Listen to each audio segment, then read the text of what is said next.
Buen día. Nuestro equipo, compuesto por Gerardo Campos Gutiérrez y su servidora Andrea Ramírez Fontes, presentaremos las enfermedades prostáticas, así como la histología normal de la próstata, bajo la tutoría de la doctora María del Rocío González Gutiérrez. Iniciando con las generalidades de la próstata. La próstata en un adulto normal va a pesar entre 18 y 20 gramos, y va a medir entre 4 centímetros de largo y 2 de ancho, como una nuez. Es una glándula retroperitoneal que va a rodear el cuello de la vejiga y la uretra. Carece de una cápsula diferenciada, sin embargo su parénquima se divide en 4 zonas bien diferenciadas, incluidas la zona central, una zona periférica, una zona de tránsito y una zona periuretral. La mayoría de los carcinomas surgen en las glándulas periféricas del órgano y pueden palparse en el tacto rectal. Por el contrario, la hiperplasia nodular se va a originar normalmente en las glándulas situadas en una posición más central, y es más probable que pueda producir una obstrucción urinaria antes que el carcinoma. La división de McNeil nos divide como la zona periférica en un 70% de la glándula, la zona central un 25% de la glándula y la zona transicional un 5%. En su histología normal, las glándulas van a estar revestidas por dos capas, una capa basal de epitelio cúbico bajo y una capa de células cilíndricas secretoras. Estas glándulas van a ser benignas y sus contornos van a ser ondulados con plegamientos en forma de nudos o papilas. La capa de células epiteliales altas van a ser secretoras y tienen citoplasma pálido y claro, así como un núcleo oval uniforme. Normalmente no van a tener un nucleolo prominente, y este es un dato importante a tener en cuenta a la hora del diagnóstico de enfermedades prostáticas que más adelante mencionaremos. Iniciamos con las patologías prostáticas. Primeramente, la hiperplasia prostática benigna. Esta es una enfermedad que se va a dar normalmente en varones mayores de 50 años. Se va a caracterizar por hiperplasia ya sea del estroma prostático, además de las células epiteliales. Se va a caracterizar micro y macroscópicamente por nódulos grandes, bien delimitados en la región periuretral de la próstata. Comprimen y estenosan el canal uretral. Esto es más fácil de ocasionar debido a que su localización, como ya lo mencioné, va a ser más central y esta obstrucción puede ser desde parcial o hasta completa. Esta es una patología extremadamente importante debido a que signos histológicos se van a presentar en un 20% de los adultos de 40 años de edad, en un 70% de los 60 años de edad y en un 90% de los adultos de 80 años de edad. Sin embargo, no existe una correlación entre los síntomas de la hiperplasia como tal y los cambios histopatológicos. Se sabe que 50% de los pacientes con signos van a presentar un aumento notable del tamaño de su próstata y 50% van a desarrollar síntomas clínicos. En un 30% de los pacientes van a ser americanos de raza blanca mayores de 50 años que pueden llegar a tener síntomas ya sea moderados o intensos. A pesar que aumenta el número de células epiteliales y componentes del estroma en el área periuretral de la próstata, no hay indicios claros de una mayor proliferación celular en la hiperplasia prostática benigna en el hombre.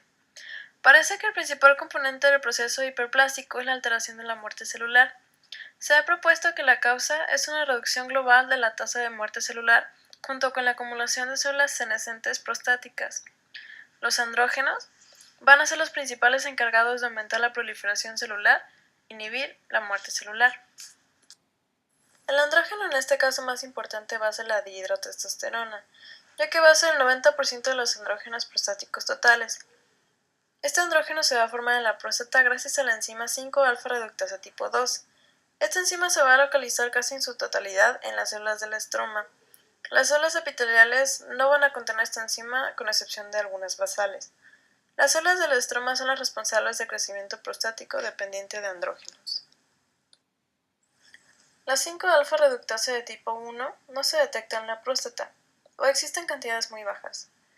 Esta enzima produce dihidrotestosterona a partir de testosterona en el hígado, la piel, y la DHT circundante puede actuar en la próstata por mecanismo endocrino. La DHT se une al receptor de andrógenos nucleares, RA, presente en células estromales y epiteliales de la próstata. La DHT es más potente que la testosterona porque presenta una mayor afinidad por los RA y forma un complejo más estable con el receptor. La unión de dihidrotestosterona con el receptor activa la transcripción de genes dependientes de andrógenos. Si bien la DHT no es un mitógeno directo para las células de la próstata, pero sí lo es para la transcripción génica, que aumenta la producción de varios factores de crecimiento y de sus receptores. Los más importantes son el factor de crecimiento de los fibroblastos y en particular el FGF7, o el de queratinocitos, producido por células del estroma. Es probable que es el factor más importante en la regulación parácrina del crecimiento prostático estimulado por andrógenos. Otros factores de importancia también pueden ser el FGF1 y el 2, así como el TGF-beta, que van a favorecer la proliferación de fibroblastos. Ahora, pasamos a lo importante. Macroscópicamente se va a notar un aumento del tamaño de la próstata, que como ya lo mencioné en un inicio, normalmente va a pesar 20 gramos y en la hiperplasia va a aumentar de a 60 o hasta 100 gramos. Se va a originar en la cara interna de la próstata, normalmente en el área de transición. Los nódulos tempranos van a estar formados casi en su totalidad por células estromales y más tarde van a surgir nódulos predominantemente epiteliales. Por su origen en esta localización estratégica, los nódulos aumentados de tamaño pueden englobar las paredes laterales de la uretra, comprimiéndolas hasta formar un orificio en modo de hendidura que se va a ver en la imagen. Se va además a protruir en el suelo de la uretra a modo de una masa hemisférica directamente por debajo de la mucosa de la uretra. Si es que ese es el caso, se le va a denominar hipertrofia del lóbulo mediano. Como podemos ver en la imagen, otras alteraciones va a ser la vejiga distendida. Inferior a la vejiga vamos a encontrar la masa como tal, una hipertrofia nodular que se va a extender directamente a la vejiga hasta que la va a empezar a comprimir. Alrededor de esta masa vamos a encontrar las calcificaciones y lateralmente vamos a encontrar la uretra comprimida. Abajo vamos a encontrar tejido prostático que va a ser displásico. Al corte vamos a encontrar nódulos que van a tener un color y consistencia variables. Si es que los nódulos están formados por glándulas, el tejido va a ser amarillo o rosa, de consistencia blanda, y de ellas va a salir líquido prostático blanco lechoso. Si está formado de estroma fibromuscular, va a ser una masa de color gris, claro, dura, y no va a salir líquido, estando menos delimitada del tejido prostático no afectado circundante. Los nódulos no van a tener cápsulas verdaderas, y el tejido prostático circundante comprimido crea un plano de división en torno a ellos, pero en realidad no va a ser por cápsula. En el aspecto microscópico vamos a encontrar la presencia de nódulos que van a tener dos patrones. El primero es el fibromuscular, que se presenta con estroma, y el segundo es el fibroepitelial, en el que se presentan las glándulas, donde podemos encontrar dilataciones quísticas con una capa cilíndrica interna y un epitelio cúbico como capa externa. Además, se va a encontrar también el infiltrado inflamatorio mononuclear difuso. Vamos a encontrar células linfoides aisladas que van a presentar un núcleo hipercromático y aparte encontrar fibras de colágeno, y dependiendo de las etapas encontraremos diferentes aspectos. En la inicial, los nódulos van a estar conformados por gran cantidad de mucopolisacáridos y matriz extracelular, así como una densidad celular escasa. Se clasifica la sintomatología del paciente dentro de cuadros irritativos, en los que se encuentra poliaquiuria, nicturia, urgencia miccional e incontinencia, y cuadros obstructivos, en el cual encontramos chorro débil, disuria, goteo por rebosamiento, retención urinaria y la consiguiente infección de las vías urinarias. Para el diagnóstico se realiza primero la exploración física en la región abdominal, en la que podemos encontrar la vejiga palpable, y además se realiza un tacto rectal para la exploración de la próstata. Dentro de los exámenes de gabinete y laboratoriales realizamos un ecosonograma para medir la orina residual, y también se realiza la medición del antígeno prostático específico, así como una citometría de flujo. Dentro de las complicaciones vamos a encontrar la presencia de cálculos en la vejiga, también infecciones del tracto urinario, así como insuficiencia renal, tumores malignos prostáticos o rectales. Para el tratamiento se realizan procedimientos invasivos como la resección transuretral de próstata, el cual es el estándar de oro para la reducción sintomática. También se puede realizar una ecografía de alta intensidad, una ablación transuretral o una electrovaporización transuretral. Dentro del tratamiento médico se encuentran los alfa-bloqueantes, que van a producir una disminución del tono muscular liso prostático. También se pueden utilizar inhibidores de la 5-alfa-reductasa, que va a inhibir la síntesis de hidrotestosterona. Bueno, continuemos con el adenocarcinoma. El adenocarcinoma es la forma más frecuente de cáncer en los varones. Es responsable del 29% de todos los cánceres en Estados Unidos y está empatado junto con el colorectal por su alta mortalidad, en un 9%.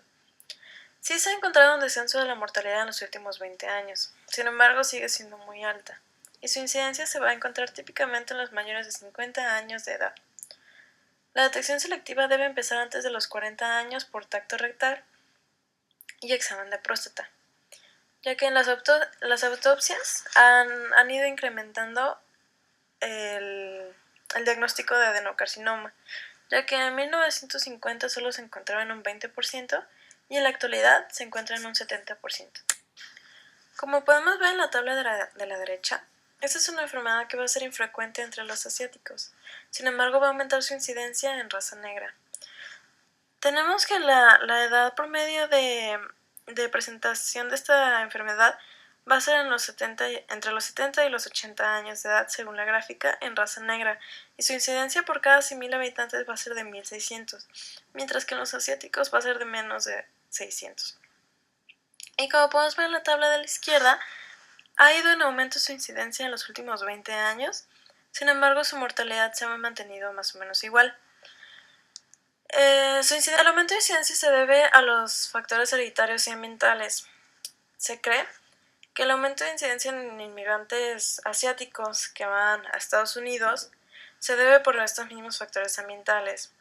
No se sabe todavía muy bien si es por un cambio en los factores alimentarios, de tener una dieta asiática a tener una dieta occidentalizada, o del cambio del estilo de vida como tal. Hablando de su etiología y patogenia, se toman en cuenta diferentes factores de riesgo, entre los cuales se encuentran la edad, que ya lo mencioné, la raza, los antecedentes familiares y las concentraciones hormonales, específicamente andrógenos, que más adelante explicaré su importancia. Además de influencias ambientales. Se sabe que las influencias ambientales son importantes porque de un país de baja incidencia a un país de alta incidencia, si es que hay migración, va a aumentar la incidencia. Estos se han encontrado entre los factores importantes de este cambio de estilo de vida, el consumo de grasas, que va a aumentar la incidencia, y los licopenos, el selenio, los derivados de la soya y la vitamina D van a servir para la prevención. Bueno, entrando en lleno de la genética de esta enfermedad, se sabe que es causada por una disrupción del tracto de la poliglutamina en el receptor de andrógenos. Los andrógenos van a ser los responsables del crecimiento y la supervivencia de las células cancerígenas prostáticas. Esto se debe a que sus receptores van a inducir la expresión de genes inductores a los mismos, y se ha encontrado en diferentes estudios que la castración o la terapéutica antiandrogénica va a servir para la regresión de la enfermedad o para desarrollar una resistencia a la misma. El gen de los receptores para los andrógenos es un gen ligado al X, va a tener una secuencia polimorfa y que en las repeticiones del codón CAG van a codificar para la glutamina. Esto en realidad no se sabe muy bien cómo es que funciona, sin embargo sí se ha encontrado una correlación entre más corta sea esta cadena, mayor será la incidencia, ya que en raza afroamericana se ha encontrado que la cadena de la poliglutamina es más corta, en raza blancas es mediana y en asiáticos es una cadena más larga, y como podemos ver en la imagen es el codón CAG, que va a tener de 20 a 22 repeticiones y va a codificar para la poliglutamina. Esto se da por tres mecanismos que ya se han conocido. Uno es la amplificación del gen de receptor. Esto le va a dar una hipersensibilidad, y aunque haya niveles bajos de andrógenos, estos niveles bajos van a sobreestimular este receptor, lo que va a amplificar su respuesta a los ligandos androgénicos. Cuando existe una mutación, los ligandos no van a ser androgénicos, sin embargo sí se puede activar el receptor. En los cambios epigenéticos se van a activar las vías de señalización alterna. no hay necesidad de receptores androgénicos. Es por eso que cualquier ligando puede causar la misma respuesta que si se estuviera uniendo al receptor androgénico, desencadenando toda la cadena de señalización que va a llevar al mismo resultado. Además, va a aumentar la actividad de la vía de transmisión de señales de la tirosincinasa, AKT. Molecularmente, primeramente se sabe que el factor inicial, o se cree más bien, es la inflamación. Esta inflamación se va a dar por inmunidad innata. Los polimorfismos hereditarios van a ser muy importantes para el desarrollo de cáncer de próstata, debido a que si existe algún tipo de antecedente familiar, es más temprano el desarrollo y va a ser más rápido el avance de la enfermedad, como se puede ver en la imagen. Cuando tenemos un familiar de primer grado, el riesgo va a aumentar 5 veces para el desarrollo de cáncer de próstata. Cuando tenemos otro familiar, normalmente va a aumentar 2 veces el riesgo de presentar la enfermedad. Sin embargo, si alguno de estos familiares tiene alteraciones en gen supresor tumoral BRCA2, va a aumentar 20 veces el riesgo de padecer cáncer de próstata. Los afroamericanos, como ya lo habíamos visto, es un grupo de alto riesgo, y esto se ha encontrado que en su brazo largo del cromosoma 24 tienen todos los locis que se desarrollan, que le dan a ellos el alto riesgo de presentar la enfermedad. Y además se han encontrado 40 locis asociados en todo el desarrollo de la enfermedad, en más de 25% de los casos que van a ser los causales de la enfermedad. Va a ser importante tener en cuenta los reordenamientos cromosómicos que yuxtaponen la secuencia de codificación de un gen de factor de transcripción de la familia ETS. Entre ellos se encuentran el gen ERG y ETB1. En la proximidad del gen promotor TMPRSS2, este es un gen regulado por andrógenos. Cuando es afectado, el ETS va a ir bajo el control de este gen promotor, y esto va a inducir la sobreexpresión de forma dependiente de andrógenos, como lo vemos en la imagen, que va a haber sobreexpresión, va a haber aumento de proliferación, antiapoptosis, inestabilidad genómica, diferenciación, angiogénesis, migración celular e invasión. En el caso de invasión va a ser muy importante que tengamos en cuenta que se va a dar por una regulación positiva de metaloproteasas de matriz. Normalmente la progresión va a ir desde una próstata normal hasta una neoplasia benigna, hasta un carcinoma prostático.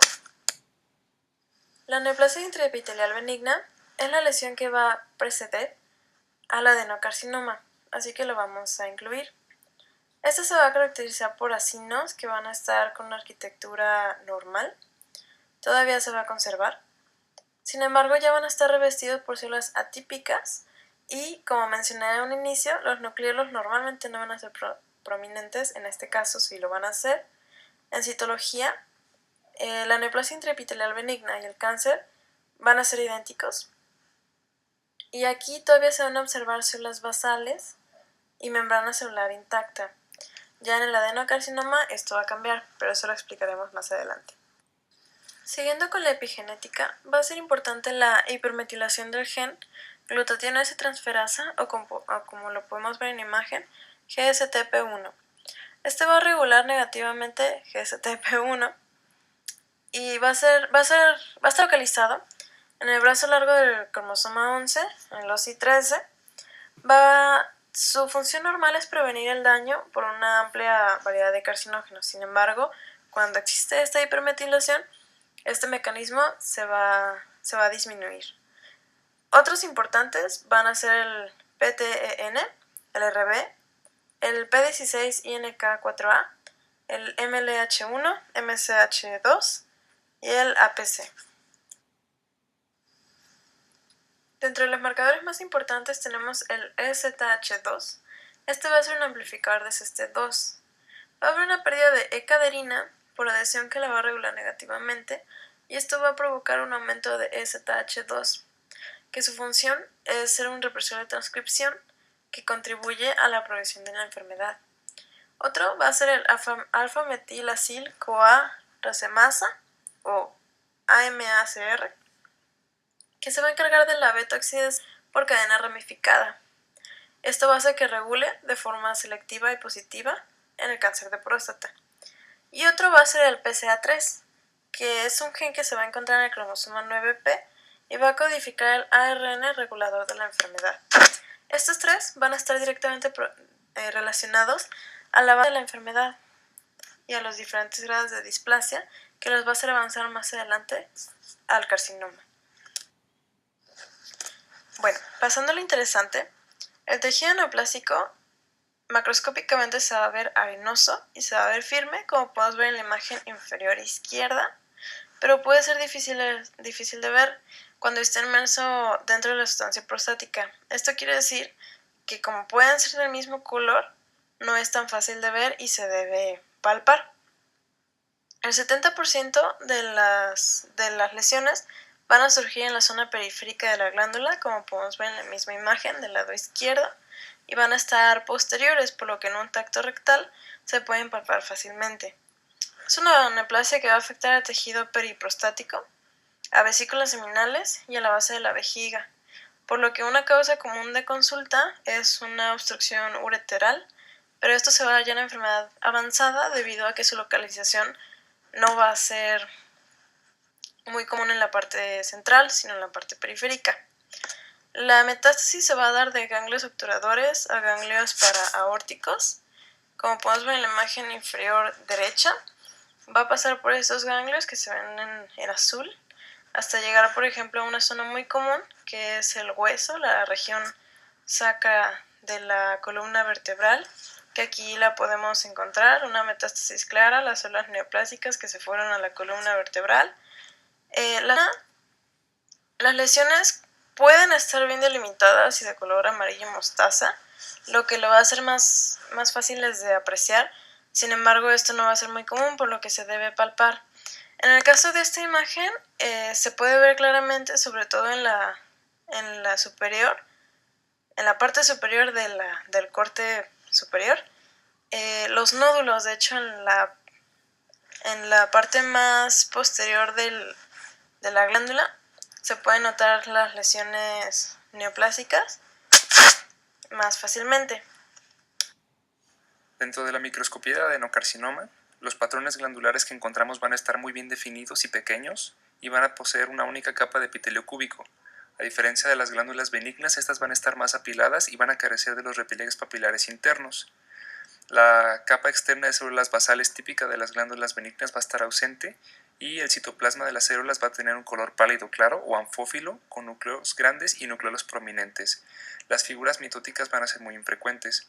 También podemos ver en este patrón una invasión perineural.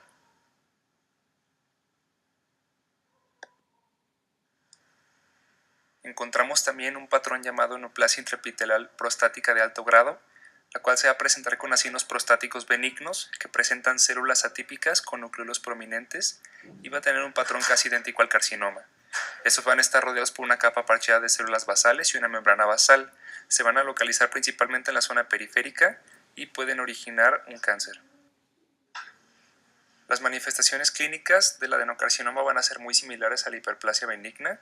En etapas agudas los pacientes pueden estar asintomáticos, sin embargo en las avanzadas se presentan los síntomas urinarios con disuria, poliaquiuria, hematuria, dificultad para comenzar o detener el chorro y en caso de metástasis se puede presentar un dolor lumbar.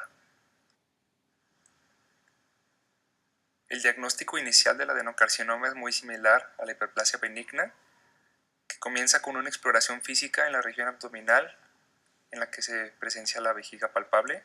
Se realiza también un tacto rectal para la exploración de la próstata y la medición de sus dimensiones. Y dentro de los exámenes de gabinete y laboratoriales, la medición con ecosonograma de la orina residual, la medición del antígeno prostático específico y la presencia de metástasis osteoblásticas. Dentro de los parámetros más útiles para diagnosticar esta patología está la medición del antígeno prostático específico. Este va a tener diferentes rangos dependiendo de la edad de los pacientes, en el que encontramos 2.5 nanogramos por mililitros dentro del rango de 40 a 49 años 3.5 nanogramos por mililitros en el rango de 50 a 59 años, 4.5 nanogramos por mililitros en el rango de 60 a 69 años y 6.5 nanogramos por mililitro en el rango de 70 a 79 años. Debemos tomar en cuenta la velocidad del cambio de la medición de este antígeno prostático específico